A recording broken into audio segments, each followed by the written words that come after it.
All right, we are live.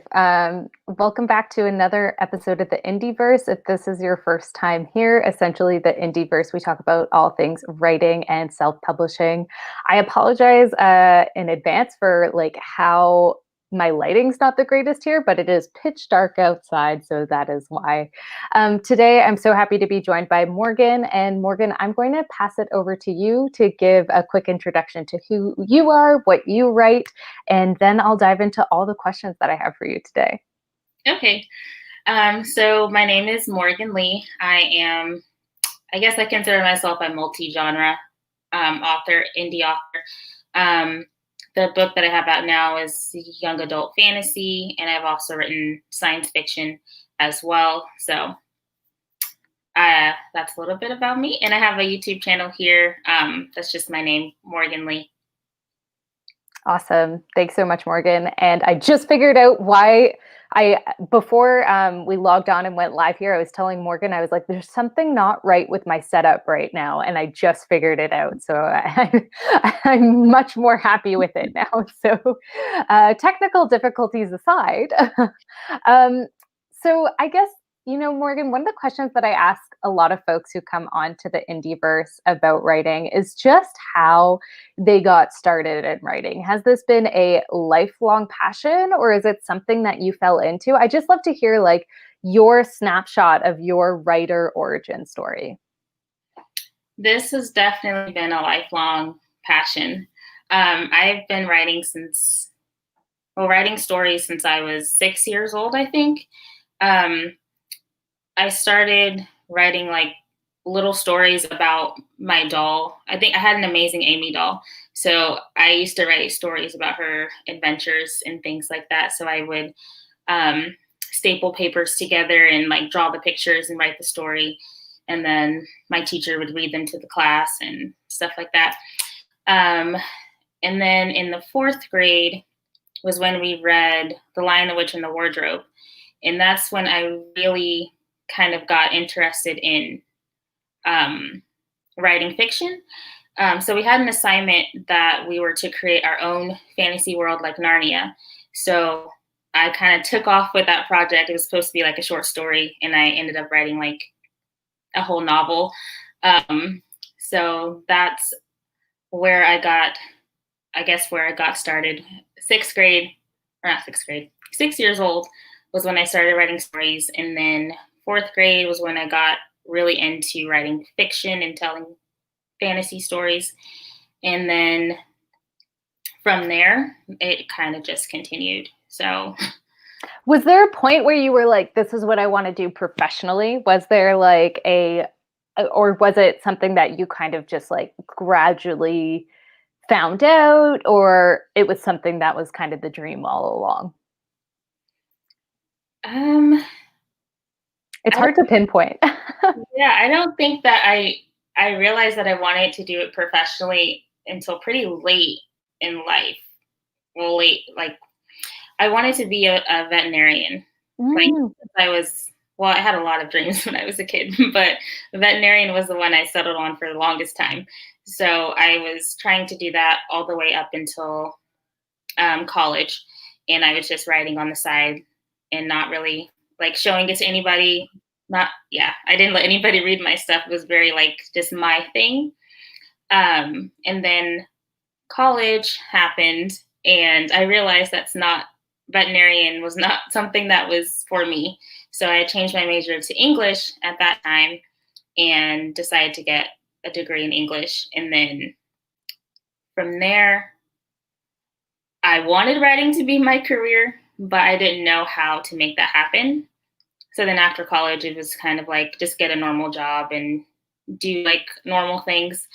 And when I really got serious, I guess, would be 20.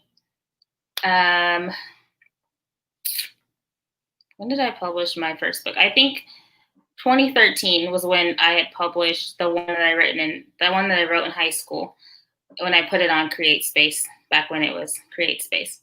So I think 2013 was when I decided that I wanted to do a creative career and start writing or making videos or stuff like that. So That's so awesome. And I guess I have a kind of follow-up question to that. Do you find your interest, because I caught on to you mentioning, like, there was a lot of things you wanted to do as a kid and being a vet. Do you find that those external interests, like outside of writing, seep their way into your writing, or is it kind of like separate bubbles for you? Um, I would say it varies. I mean, I had a lot of different interests. So, I mean, I guess certain characters kind of embody different parts of myself, like that I didn't get to pursue. Like, I wanted to be an astronaut at one point, and then at one point, I wanted to be like a songwriter or like a designer.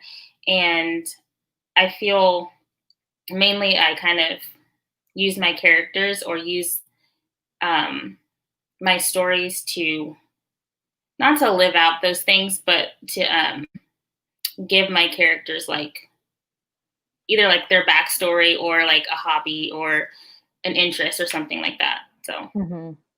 That's awesome. Yeah, I guess, I mean, one of the things we're here to talk about today is characters and dialogue. So, I like whenever I book these IndieVerse sessions, like in the Calendly Invite, I ask folks what they're experts in or what they really enjoy talking about. And I think one of the first things you mentioned was characters, and you just mentioned characters there as well. So I'm wondering, like, what is it about characters and writing characters that interests you the most, or what is it? I know there's people that start with world building and people that start with um, I don't know, plot. Like, I guess, what is it about characters that compels you to write about them and to be interested in them? I think it's my desire to understand people and understand like the human condition, the human connection. Um, I find if you start with, because I do start with most of my stories with characters. I feel like my characters come to me first, and then I would build like a world, or their plot comes out of who they are as a person. Um, so with characters, I feel like it's my way of connecting. Because me personally, I'm a very introverted, like socially awkward person. So I like to explore um, different elements of people. So with characters, I get I guess I get to be or like learn about the different perspectives that people have, or the different Mhm. opinions, or the different ways of being that people have that are not natural to me or that I don't have surrounding me. So yeah, just like exploring different things that aren't in my environment, I guess. That's super interesting, and that's actually a part that I very much enjoy about writing characters as well. And this is coming from somebody, like, I suck at writing characters. It is the hardest part of writing for me. So whenever I meet somebody like yourself who's like, characters interest me so much, it's not that they don't interest me, it's just I find it so um difficult because I personally am enthralled by world building. Like, Mhm. I'm just like, give me all the world building. I could world build for years. So that is kind of where I'm at. So just so everybody knows, I just want to shout out to the audience. If you have questions for Morgan, please drop them in the chat. We will be getting to all of them at the end. I see there's people watching, so make sure you drop in your questions for Morgan. But the next question I have, and we're talking about characters and dialogue today, is do you have a plan for your characters? Like, do you make a character profile, or do you kind of pants your characters when you go into the story? As somebody who needs help with characters, this interests me. This is a self-serving question. um, I find it varies. So if my character comes to me first, like if the character is like almost almost fully formed in my mind, I feel like I don't have to plan them out as much. So I feel like maybe the first thing that comes is like their personality as well as like their shard of glass or whatever they're struggling with. So once I know those things, everything else kind of just falls into place normally. But if I'm having like a hard time with a character, I will draw out a character profile. I do like to use I love personality tests. So if I'm having trouble with like pinpointing like who they are or what they want, I will do character profile and do personality tests. I'll look at what I want their role in the story to be. So that kind of influences like decisions they make or who they're going or how they're going to interact with like the main character and everyone else. Or let's see. Yeah. Or another thing that I do when I'm trying to flesh out my characters is either describe a setting or write a scene in their point of view. So I get a sense of their voice and get a sense of like a better sense of who they are. So I don't feel like I use typical I don't like the long character profiles because I get bored and I'm tired of filling it out. So I usually just let my characters kind of control things unless I'm getting stuck and I need to hash it out. Like I need to sit down and actually think about what kind of person this is. What personality test do you use for your characters? Which one's your fave? I use Myers-Briggs, and I think that's the main one that I use for my characters. That's my favorite one. Like for myself, but yeah, I've heard that. So I've never done that, but I've heard like several authors say they've taken personality tests for their characters. Like, I think I did it once, but it wasn't like a serious exercise. It was more just like to try it out. But that's super, super interesting. Maybe like next time I'm planning my characters, I will go ahead and do that. So that's like, I like the non-conventional, I suppose, way of planning characters versus the long formed profile. I know that works for some people, but for me, like, that's why I don't do character profiles. My character profiles are like name, a little description, and actually that's it. It's like done in Excel too. I'm that boring. But so I guess my follow-up question is like, when you're writing your characters, what actually, you know what? This was a question I had, but I'm going to ask you about something else. You mentioned shard of glass. So do you use save the cat then? Because is that a save the cat thing? Yeah.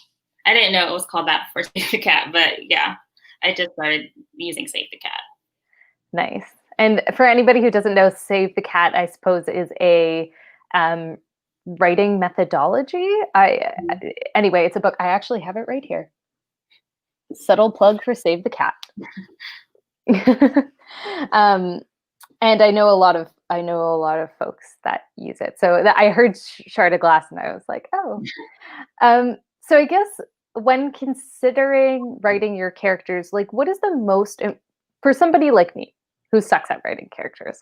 What would you consider the most important thing for me to focus on, or for somebody who wants to strengthen their characters? What would you suggest is something that they should look at?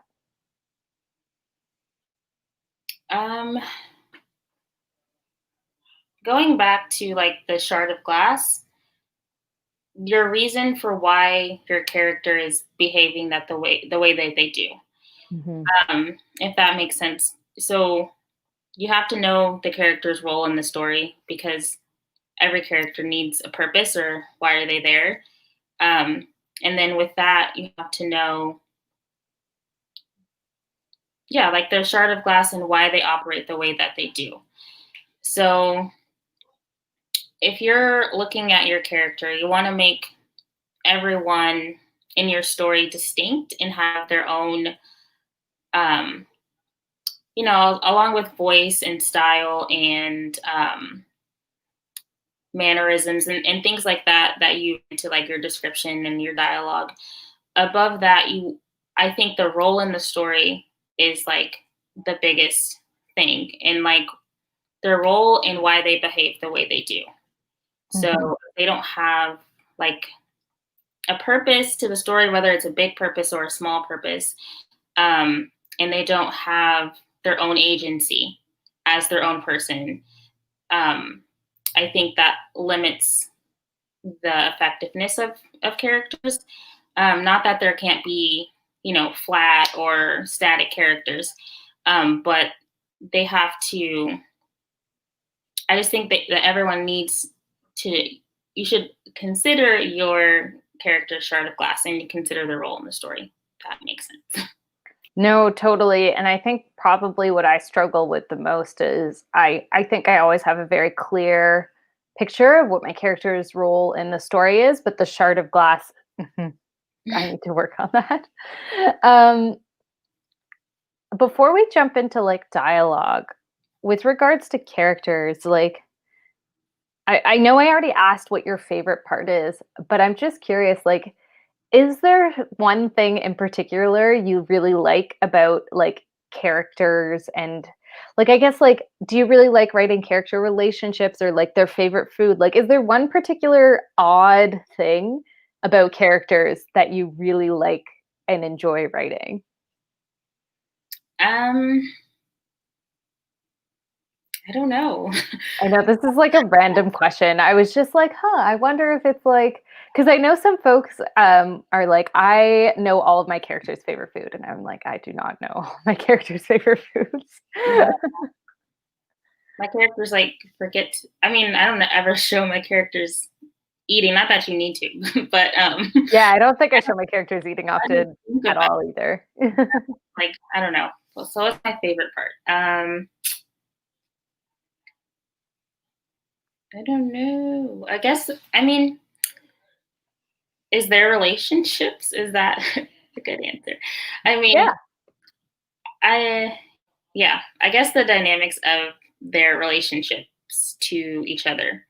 This is, Mhm. I guess, is kind of like this is kind of a dialogue answer because I like to write like banter between characters, whether it's like a romantic interest or friends or you know siblings or whatever that have like that relationship where there's that teasing banter. Mhm. I like writing that. Oh, But I love teasing banter. I can't wait to talk about dialogue. Um, so I suppose another follow-up to that question. Who is of all the characters you've ever written, if you had to pick one that's not necessarily your favorite, but just to tell us about like one of the characters in your new book or like something like that, I would love to hear about some of your characters. okay, um, one of my favorites from my book, Seed Among the Thorns, his name is Soren, and he's the best friend to my main character. And he kind of just came out of nowhere one one day when I was like revising. I was like, he like my main characters need some friends. Like he didn't have any real friends, so I wanted to introduce a friend character, and he kind of just like came out like fully formed. This is one of those moments where like he just wrote himself into the story. Um, but he's like I guess the comic relief. Um, he's a very loyal friend. He's not the smartest, but he's a hard worker. Um, he's he's very strong. He's brave. Um, he's a he's a giant Fey hybrid, so he's like how tall did I say? I think he's 7 feet tall, and he has like non-functional wings and stuff, and so he looks part giant, part Fey. He's um, I love that, by the way. That's so cool. he makes a lot of like vulgar jokes. Um, he's yeah. And just writing like the dynamic of like their friendship was a lot of fun. Um, yeah, I don't know what else to say about him, but No, that's great. And that's so interesting. Like the character came to you fully formed, like walked right onto the page and was like, "Hi, I'm here, and this is where I'm yeah. staying." I wish that happened to me. Uh, so you mentioned dialogue and how you like to write the banter between characters, and I feel like dialogue's a big part of writing characters. And funny Mhm. enough, I actually love writing dialogue. Um, but my characters aren't that strong. So I guess like how do you approach writing dialogue? Is there a particular goal that you have when you're writing dialogue, or does it change based on who's talking? Or I guess like what's your strategy? Um, with dialogue, my characters, of course, have to come first because I have to know how they speak and Mm, the differences between how they speak. Because when I try to write, like, say I'm trying to write a story where my characters aren't fully like developed in my head, it's just like the dialogue is stilted, or it's like I'm writing something, but there's no emotion behind, there's no voice behind it. Um, so I have to one know my characters first, and then when I'm writing them, I mean, I really just like imagine their their conversation, and I imagine how I don't know how they would how they would react. I guess if that I'm not sure if I'm making sense, but no, it totally does. Do you ever like play? I know some folks talk the dialogue out loud. Do you ever talk it out loud or play it in your head or something like that? yeah. Um, I mean, I still do sometimes, but when I get stuck, I used to act it out. Like That's awesome. I will like fully get up and be, and I'll be one character, and then I'm like, okay, how would they respond? And then I'm the other character. So yeah, I will act it out, especially when I'm stuck. And then I'm like, okay, let me try to imagine the scene in my head. Okay, how would this character respond? And then I'll say it out loud and just like keep going. And then usually when I sit back down to write, it kind of just comes out better. Um, so yeah, I do that. um, That's so fun. That is so fun. Oh my gosh. Can you please do like a character skit? I would love that. I've been planning on it. I haven't I haven't actually like gotten up the courage to record it, Oh, but please do. I really want to. But That's so awesome. I just love hearing about like because I play my characters' conversations in my head. And sometimes I end up mumbling them, but that's so fun to actually get up. Like I feel like you must get like super into it and into the roles of the characters. yeah. Um, so any advice for people who are trying to learn to write dialogue? Could be general advice, could be about a specific kind of trick you learned. I'm just curious because I'm always looking for ways to improve. My biggest advice is to listen to people's conversations, not in like a weird way, Mm, but like um because I'm I guess a naturally like more quiet or reserved person in like my normal life. um I observe a lot and I take in a lot. So I make it a point to listen to people's conversations mm, and basically study people on how they like their body language while they're talking, or how how they interact with this person and how it differs from this person. Um, so my number one tip is to pay attention and listen to people because your characters ultimately are going to reflect, you know, the real life experience in some way, even if it's fantasy. You're still going to display something that's real. So number one advice is to observe people and to listen. And then let's see. and then to write how you speak. Mm. Because I do a little bit of editing. So I've edited some people's work, and I'm reading it and I'm like, nobody talks this way.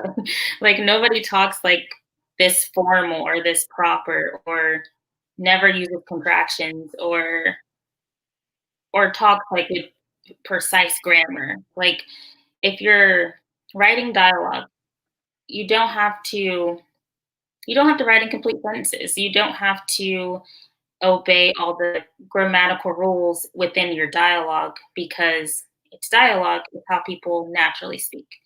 So, yeah, I think those are my top two pieces of advice.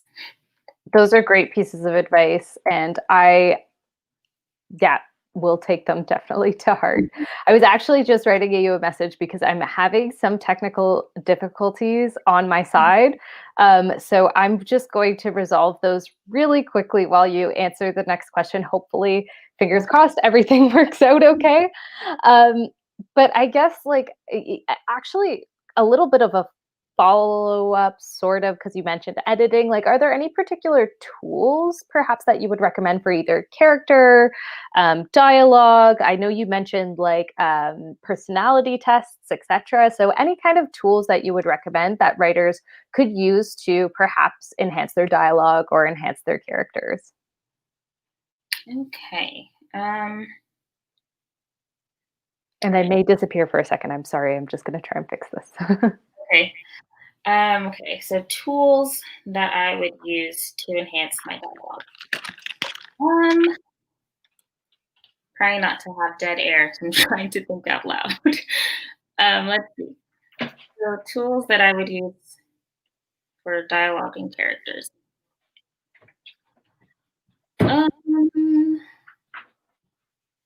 I don't know if this is really a tool, but if your dialogue is already, like, say you're working on revision, one thing that I always use for my revisions is to in either Microsoft Word or um, text, so that I can hear my dialogue out loud, so I can catch any kind of um, unnatural mistakes.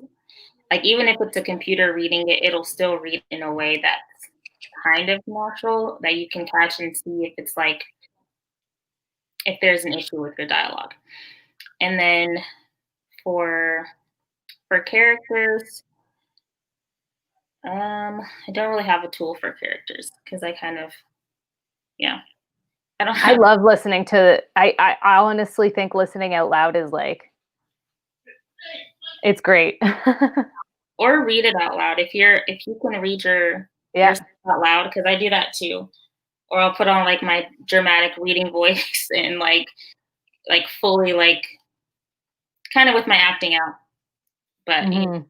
just like to use your other senses besides sitting and just staring at the screen. Is there any point in the process you would recommend doing this, or just kind of at some point? Um,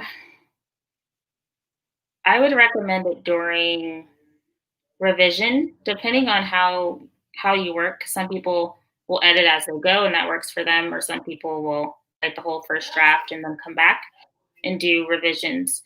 Um, I wouldn't do it on the first draft just because you need to get it out. Mm.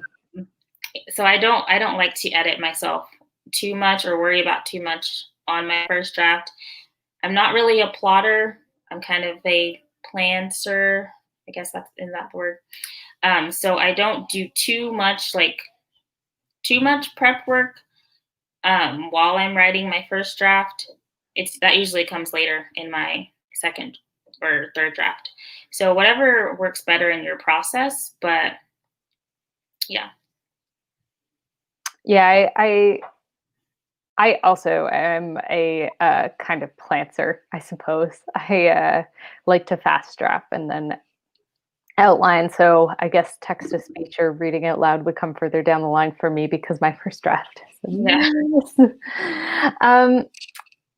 So I have, I guess I'm going to split this question into two, and I have two last questions. So the first part of it is, if you could go back and give yourself one piece of writing advice, like to your earlier self, what would that be and why? And then I'll get into the second part of the question. It would be, well, for me personally, don't edit as you go and don't give up.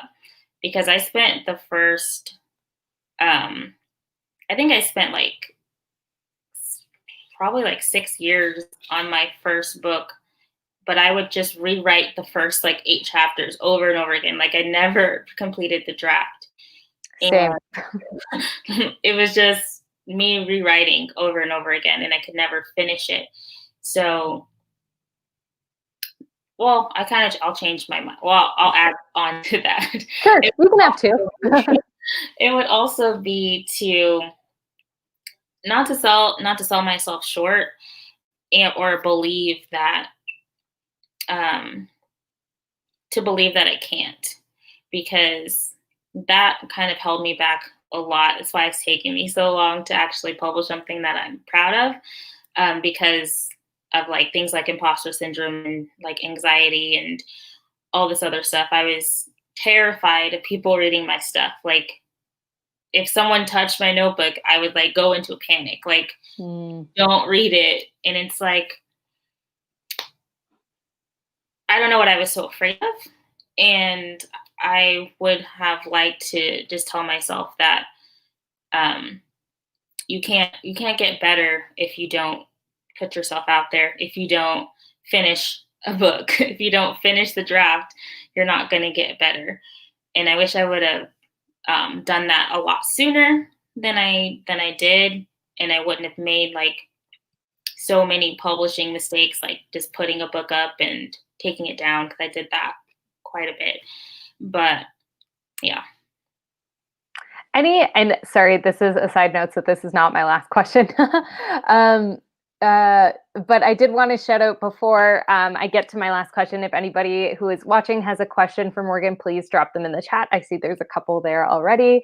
But Morgan, I was curious, because I know you did a session at the AuthorTube virtual retreat, and you just mentioned putting books up and taking them down. So I was just curious, what was it that made you the decision, what was it that helped you, or that made you make the decision to kind of do a reset, if that makes sense?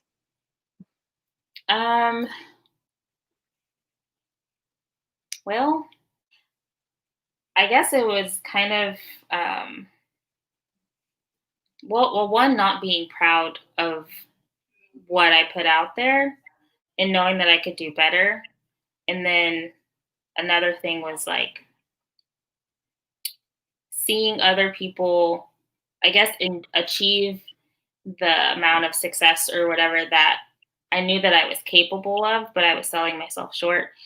And just that the desire to make this my career never went away. Yeah. So I would have felt awful if I would have just given up on my dream of becoming a published author and writing something that I could be proud of.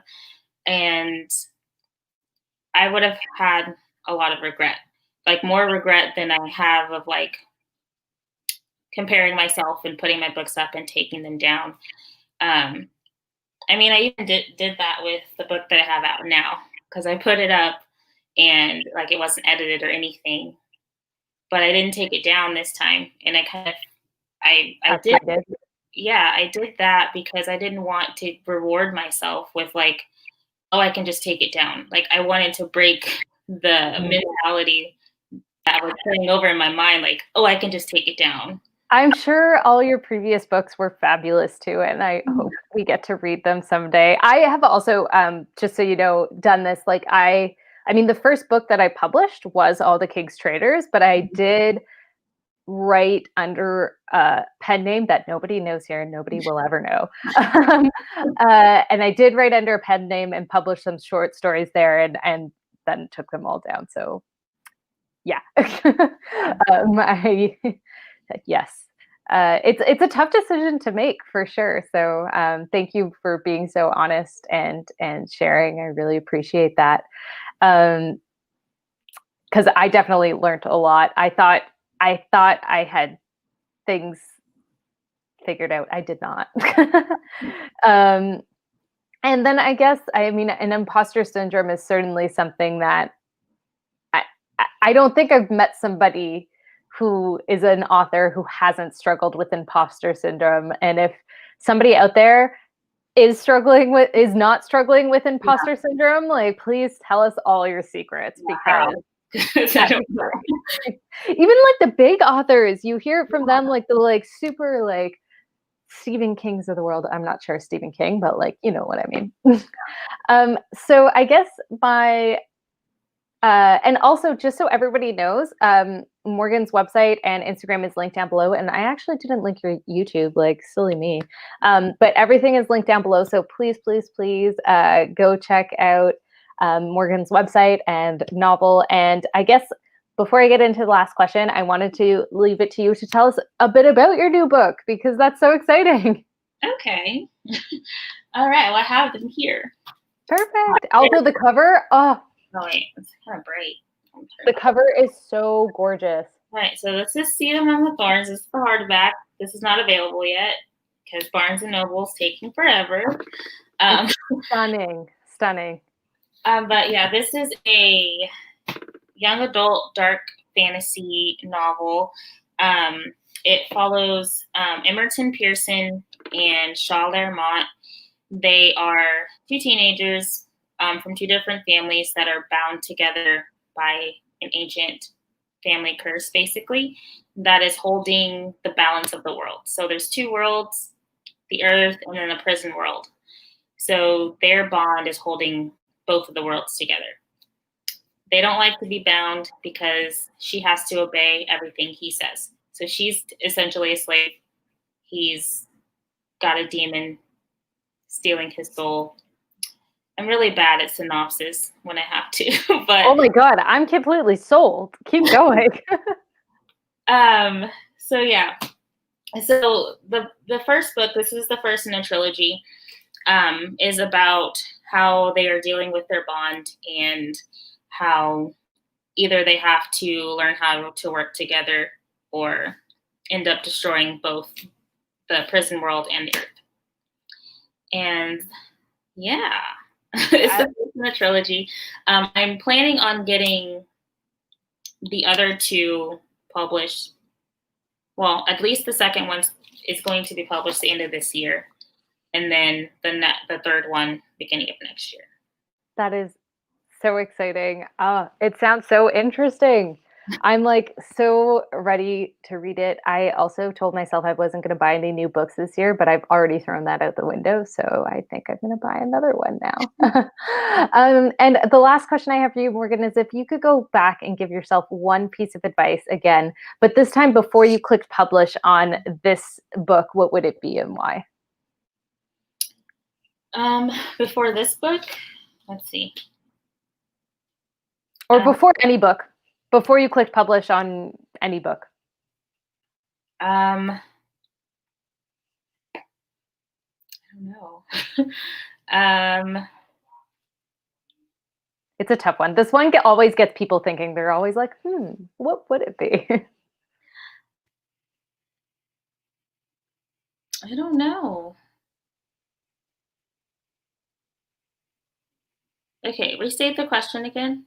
If you could go back and give yourself one piece of advice before you clicked publish on your book, what would it be and why?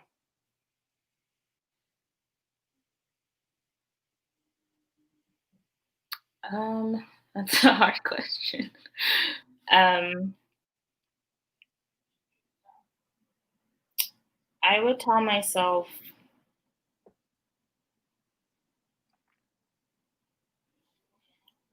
to enjoy the process a little bit more.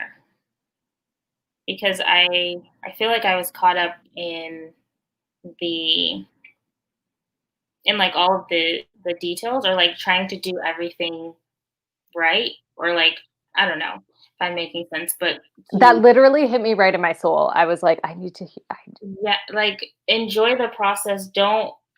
Um don't put so much stock in like everything, like checking all the boxes and like, okay, I did that, but like to sit back and actually enjoy it, like enjoy telling your story, enjoy even the revision process, enjoy getting your cover design, like just enjoy it and not have so much like anxiety built up in like every single step that it takes to get published. I mean, I know it's a lot to get published and to get a book from idea to finished, but enjoy those steps because that's the fun of part of the fun of being a writer. that reminder was so timely right now for me because I'm approaching publication of book two for All the King's Traders, and I feel like there's so many things I need to do. But in the end, there's a lot of noise. There's a lot of stuff that I don't need to do, and there's a lot of stuff like you said, I need to like for anybody, but I'm just taking this and applying it to me because yeah, enjoying the process I feel like is something that can be easily lost when you're trying to, I suppose, go a more professional route. I feel like when I was writing fan fiction, I always enjoyed the process, but as soon as there's like stakes involved, Yeah, it gets more intense, that's for sure. yeah. Um, but thank you so much for that piece of advice. It like hit me right in the soul and is very helpful. So we did have a couple questions from the audience. We did have a bit of a personal question about your transition out of being maybe wanting to be a vet, but I think like maybe we can reframe this a little bit as to like maybe what made you want to prioritize. And I know you touched on this at the beginning, but what made you want to prioritize writing? Um, it was the only thing that was a constant in my life. Like it was the only thing that was there come like from the beginning, basically. Um, like with professions, I was always that kid was like, this week I want to be a dancer, and then next week I want to be an astronaut, and then um, I never knew what I was supposed to do in my life. But writing has always been that like constant and that escape for like expressing myself. Hmm. It was that thing that I it was how I connected to the world, basically, because writing has always been easier for me than speaking and than making relationships with people. I was always it was always easier for me to express myself in written words than anything else. Um, so with being a vet specifically, I felt like I was just picking something because I felt I had to, or Mm. I went to like a college prep school, so they're like, "Well, what are you going to study in college?" And this you have to pick a major, and I was like, "I like animals, so I guess I'll be a vet." Um, yeah, so just like moving from what think I'm expected to do into what I feel like my soul is meant to do. Hmm. Yeah. Oh, I love that. What your soul is meant to do. That's so nice. um, but I can relate. I feel like I had a passion for writing when I was younger, and I don't know what made that fizzle out or me not go down that road. And it's not that I don't enjoy what I'm doing now. I very much enjoy what I'm doing now and like my day job and what I studied and all that. But like that was always, and I don't know what made me change my mind. I don't know. Um, so we have another question from Maya. So might have to watch the answer on replay, but what do you do now as a career and what do you see your career as in 5 years? Okay. Well, in 5 years, hopefully I'm as successfully Yeah, published. or like, how do you picture, I'm going to reframe this question. Picture your how do you picture your writing career in 5 years? Like, how many books do you want to have out, and what genres do you want to write, etc.? Um, I kind of feel like I want to write all the genres, but I mainly, I don't know if I have a specific number I want to have out in 5 years, but I have so many ideas. Like, I have ideas for middle grade books. I have ideas for I YA. love middle grade. I have ideas for like contemporary romance, even nonfiction books. I I have ideas for shows and plays. Like, I just want my career to be as creative as possible, um, and to be fully funded by my my creativity. So I don't want to have to work for somebody else in 5 years, because right now I'm a para at a middle school, so I work with special needs kids right now, and then I have another job on top of that, just to make ends meet. So in 5 years, I don't want to have either of those jobs, and I want to just be able to support myself as an artist and a creator. Um, yeah. Same. Ditto. Yeah. Um, yes. So I think those are all the questions that came from the chat, but I did see CB popped in and commented this. If anybody does have any questions, please let us know, drop them now. But CB was also relating to the imposter syndrome. And so I guess with particular scenes, I didn't see that part, but with particular scenes. Um, but yeah, I think it seems to be something that, like, universally as writers, we just seem to struggle with. I don't know why. But Morgan, thank you so much for joining us today. I really, really appreciate it. And everybody, you can find Morgan's website down below. So make sure you go and check out her novel. And Morgan, I'm going to turn it over to you for one last outro. Pitch what you want to pitch, say what you want to say, and then we'll sign off. Okay. First, I just want to say thank you for having me on. I was very nervous about this interview just because I'm a nervous person. But yeah, you can find me on YouTube. My channel is just my name, Morgan Lee. My website, like Keelan said, is in the description. You can sign up for my newsletter. Hopefully, I will send out a newsletter this quarter. But yeah, Seed Among the Thorns is available on paperback and Kindle on Amazon, and I also publish with Draft to Digital, so it's also on various ebook websites or purchasing things. Yeah, I don't have anything else to promote. If you'd like to support me, go ahead and buy my book. That would be great. And if you do buy it, please leave a review if you happen to read it. And that's all that I have to say. You, just so you know, have totally sold me on your book. When you were pitching it earlier, I was like, what? This sounds amazing. I'm so excited. So I will be getting that. But thank you so much. And I also want to thank Morgan. We had to reschedule a couple times because of me. So I wanted to thank you for your patience. I really, really appreciate it. And thank you so much to everybody who came and joined this evening. Really appreciate it. If you're watching this on the replay, please comment down below if you have any questions about characters and dialogue. And yeah, that's all for episode 16, I believe, now of the IndieVerse. So thank you so much again, Morgan, and we'll talk to everybody soon. Bye. Bye.